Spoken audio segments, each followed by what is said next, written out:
Bonjour à tous les internautes du forum. Je suis Evras91, détectoriste depuis quelques années maintenant.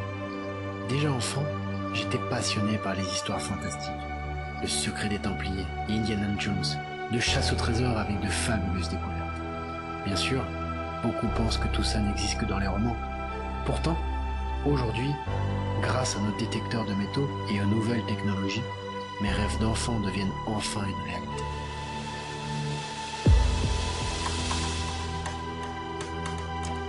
Laissez-moi maintenant vous emmener dans le quotidien d'un prospecteur afin que vous puissiez découvrir cette passion, mais aussi explorer une petite partie de l'histoire à travers la découverte de quelques monnaies récentes.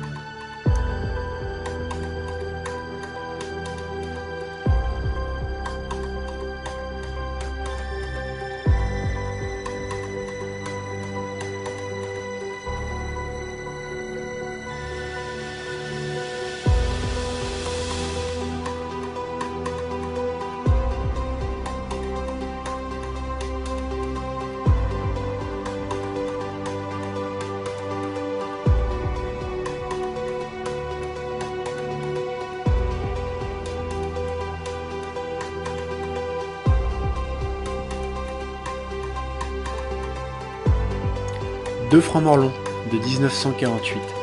Cette année a été marquée par l'adoption de la Déclaration universelle des droits de l'homme à l'Assemblée générale des Nations unies à Paris. C'est aussi l'année de décès de l'inventeur du cinéma, Louis Lumière. La première émission de cette monnaie, 1931, succède à la période troublée des 10 années d'après-guerre où les monnaies divisionnaires furent rares et remplacées par la monnaie de nécessité.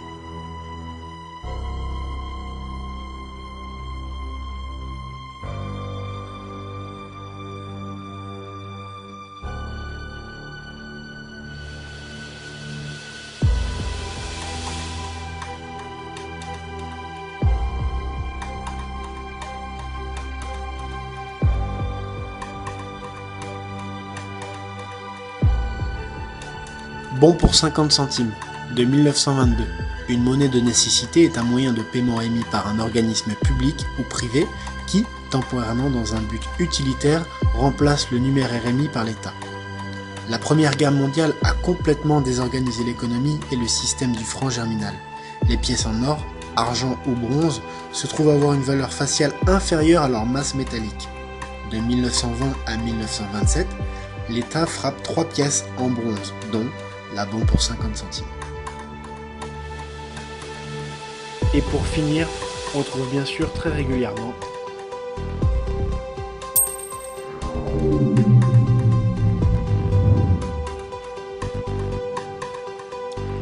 des euros en usage dès 1999 pour les transactions financières européennes.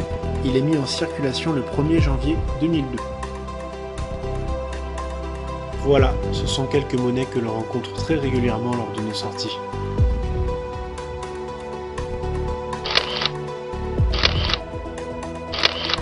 En plus des tonnes de déchets que l'on ramasse chaque année, on peut parfois tomber sur des objets très intéressants.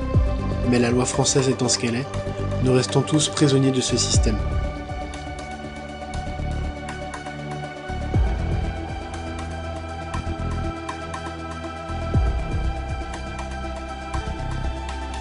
Certaines découvertes conservées dans nos caves, greniers, font partie de notre patrimoine. Un patrimoine que la plupart d'entre nous, j'en suis sûr, seraient prêts à remettre aux musées locaux ou régionaux. Mais pour cela, il faudrait que la loi change.